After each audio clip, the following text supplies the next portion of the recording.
Re-Zero, Arc 8, Interlude, Ubilk.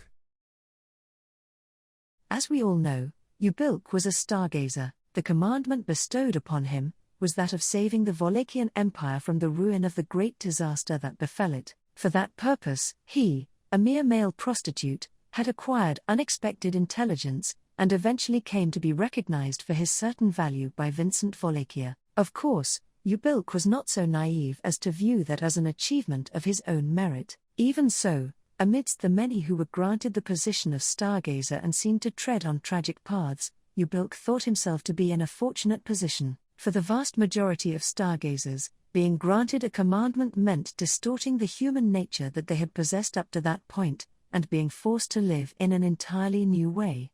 One might evaluate that as unfortunate or pitiful, but from Ubilk's perspective, the prerequisites for that were extravagant, and it could not be thought of as anything but the viewpoint of someone who was blessed, a twisted human nature, and surrounding individuals who could sense a change within them. If not for acquiring those things, they would never be able to harbor such a recognition in the first place. Ubilk was certainly one of those people, and having his way of life altered, a life which ought to have been expended with him remaining a nobody, he was deeply grateful for being bestowed a commandment. Even now, after having fulfilled his commandment as a stargazer, that did not change. Ubilk, style, it's not like Wallachia has been saved though. The reinforcement of armaments and stationing of personnel within the fortress where preparations for war were being made all throughout the night, Ubilk, with no position of his own, rested his chin in his hands, muttering as he overlooked all the busy people. Sensing that the fog which had always occupied a corner of his mind had cleared up, his thoughts were suddenly free from the influence of the fog,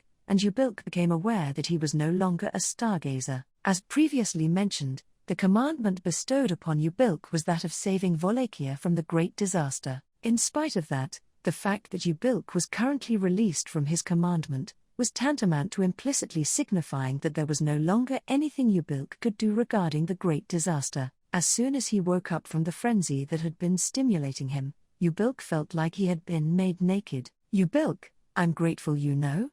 Even though I'm grateful, if one's hands were released with the gambling den right before their eyes, it would likely make them want to voice their discontent that the situation was different to what they were promised. With the firewood he had been tirelessly burning until today having vanished, only the smoke from Ubilk's smouldering faith continued to ascend upwards. Not knowing where that wavering smoke went, he could not figure out where to place himself. Until now, he had continued to progress in the direction indicated by his commandment, and had carried out his duty as a stargazer. That had been Ubilk's method of fighting, so he had not acquired knowledge of the fighting styles of warriors, such as swinging swords or drawing bows. The days he had spent on the Gladiator Island, too, involved conducting himself in a manner so that he would not die in order to fulfill his commandment, so he avoided needing to contend in real combat. Therefore, in this fortress where everyone had a strong resolve to fight, Ubilk was all on his own. Ubilk, I wonder if I shouldn't have informed His Excellency in such a foolishly honest manner. Leaving the fortified city of Garkla, Vincent was headed to the imperial capital of Lupagana for the decisive battle. Before his departure, Ubilk was directly questioned by him about if as a stargazer, there was still some use he could provide in stopping the great disaster. If he had lied and said that his commandment was still unfinished, perhaps he would not have been left behind in the fortress. Ubilk, Buat, I don't really want the empire to be destroyed. By telling a lie because he had no place, needless worry would be bestowed upon Vincent, and it would serve as an act that would benefit the enemy. Weighing Vincent and Chaisha as to who would serve the empire better if left behind, Ubilk took part in Chaisha's plan, and assisted in having Vincent survive. He was bestowed with a commandment, but in contrast, Chaisha, who had established his own way of life without having been granted one, was much more admirable. Ubilk did not want to disgrace that decision. On the other hand, Ubilk, within the restless fortress, Ubilk aimlessly passed by many people. Absolutely all of them understood the adverse situation they were placed in, yet still did what they needed to in order to fight back.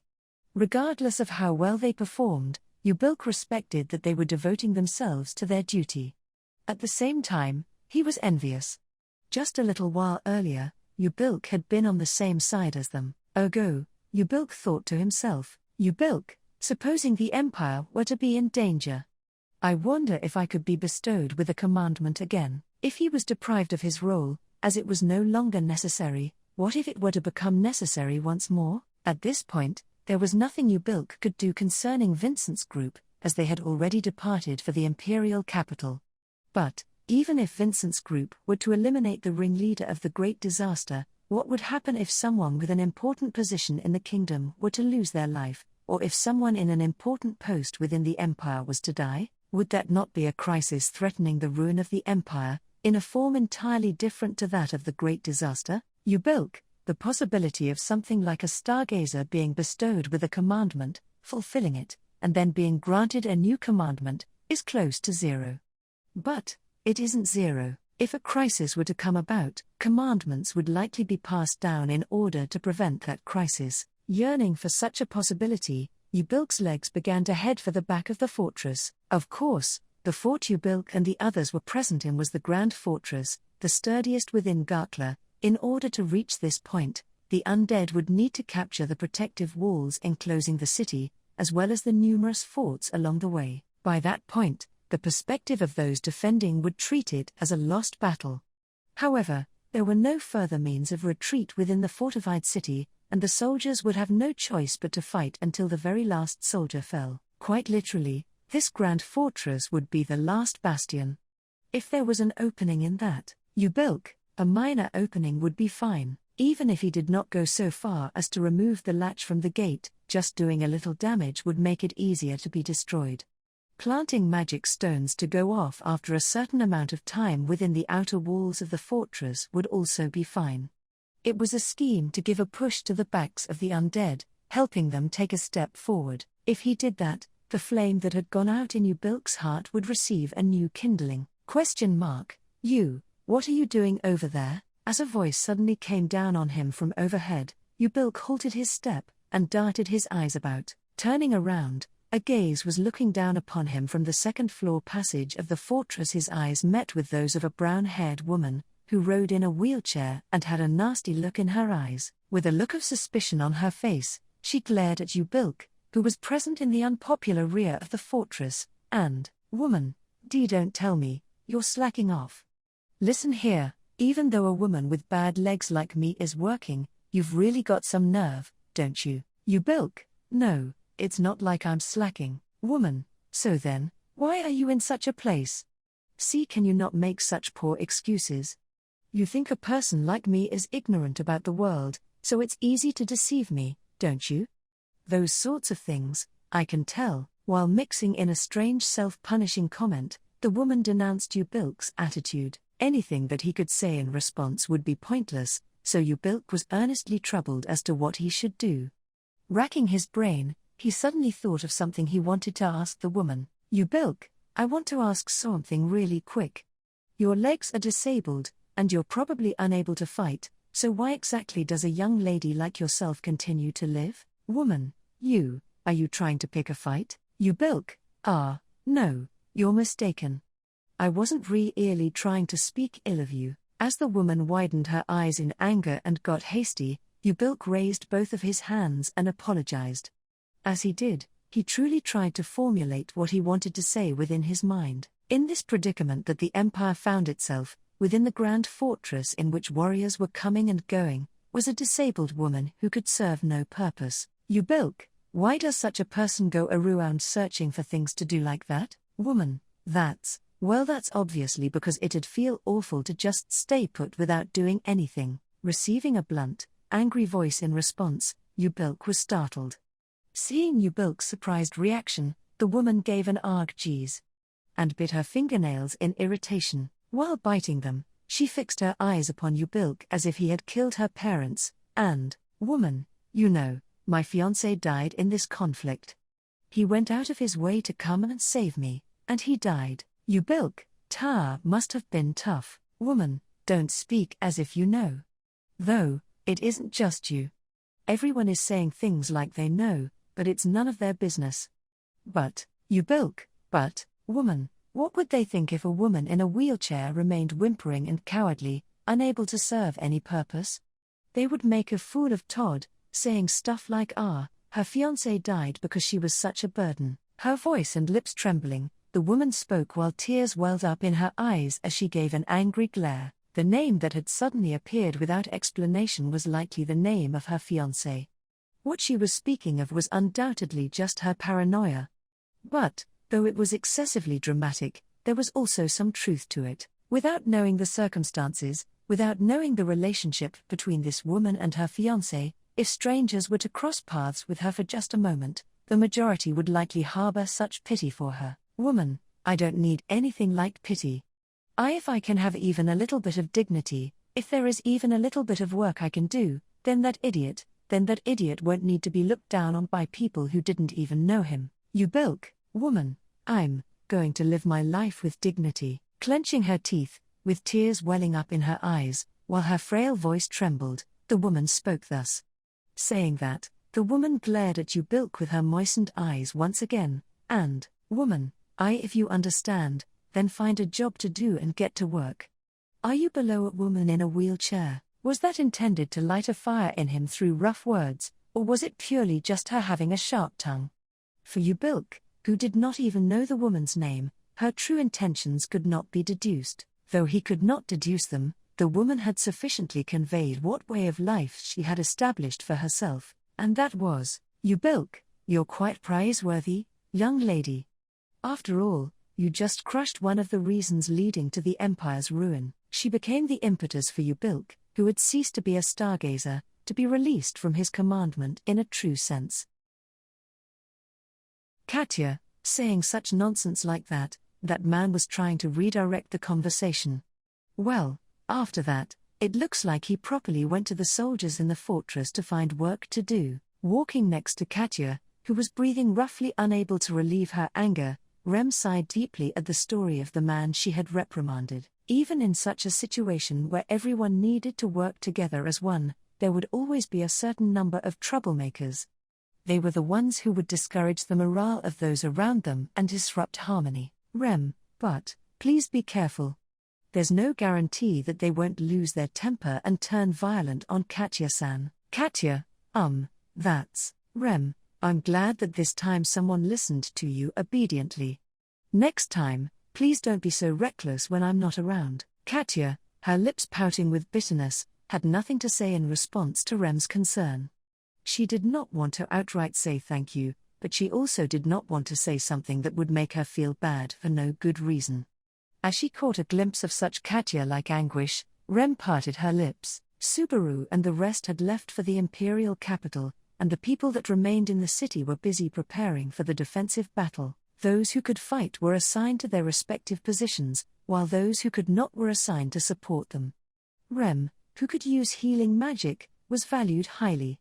It was literally an all-out war. Katya, who had converted one of the unmotivated personnel, was one of those who were doing everything in their power to help. Rem knew, of course, that although she was fighting hard, that did not mean she had recovered. Katya had lost her fiancé, Todd, and even her brother Jamal had proudly announced his intention of going to a place where death was certain. Only able to imagine how that must have felt, it was heartbreaking for Rem. Katya's brave front, which she had put on in an attempt to not allow Rem to worry, contributed to this. So, Rem, Katya-san, can I ask for help gathering clean cloths? I'm sure we'll need a lot of them when the fighting starts. Katya, that's fine. You know, you can pile a surprisingly large amount of things on your lap. Without pointing out Katya's brave front, Rem asked her to help with her work. She believed that this was what Katya needed right now, and that it would help as many people as possible reach tomorrow. And then, Petra, Rem Nisama. When Rem looked up upon hearing her name being called, she saw a girl waving her hand at the end of the passage. It was a pretty girl with a big ribbon on her head, Petra. Besides her was the tall figure of Frederica, and there was also another person, Rem, Nisama too. What are the three of you doing together? Rem tilted her head as she caught sight of Ram, who was leaning her back against the wall. These three women, according to Subaru, were Rem's colleagues from when she had her memories. She was satisfied with her relationship with Ram for the time being, but she was not completely at ease with the other two yet. Perhaps noticing Rem's slight nervousness, Frederica lowered the corners of her eyes slightly. Frederica, we have finished our work for the time being, and we have come to invite you to take a break with us. A minimal sense of urgency may be necessary, but, Ram, you won't last long if you stay tense all the time. You must take breaks in moderation. Petra, I also agree with Ram Nisama. Besides, smiling and leaning back, Petra turned a meaningful glance to Rem mid-sentence. Rem realized the true meaning of her gaze, which seemed to gauge the distance between her and them. They were strangers to Rem, but the same could be said of them. Rem, I understand how you are feeling. But, now is not the time. Ram, no, Rem, you have it backwards. Rem, nay summer. Ram, it's an imminent situation, after all. You may think this is not the time for this, however you can also say it's the only chance we'll have. Ram can trust Rem? No questions asked. But, there, Ram squinted her light crimson eyes, and pointed out the two by her side with a glance. Rem thought that friendship should have been put on the back burner due to the urgent situation. However, Ram and her colleagues thought that trust was important in a situation like this. Rem, Katya-san, what do you think? Katya, huh? Don't ask me something like that. First off, I wasn't even invited. Ram, what are you talking about? Aren't you a friend of Rem's? You had better come too. Katya, wah, even though your face looks similar, you're way more pushy than Rem. No, thinking again calmly, the one here is a very pushy woman as well. HK, Rem and Ram, the two sisters, spoke to her at the same time, and Katya said so in a puzzled tone. Anyway, when asked for her opinion, Katya's gaze wandered for a moment before she said, Katya, why don't you try to get along? You won't be slacking off if you talk to them about work-related matters, and I'm sure they wanted to see you anyway. Frederica, Katya-san. Petra, Katya-sama. Katya, too close. I don't even know your names. Petra and Frederica were pleased when Katya offered a helping hand to Ram and the others after deliberating. Katya raised her voice in response to the energy of the two, and Rem also exhaled, as she gave in. It was not like Rem did not like it.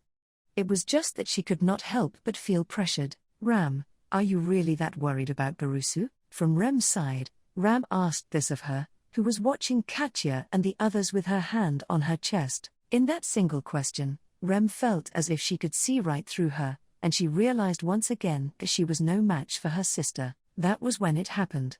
In the sky above the grand fortress, a loud explosion rang out. Everyone. A moment later, Rem turned her head in a hurry to look out the window and she saw a flash of light cutting through the morning sky.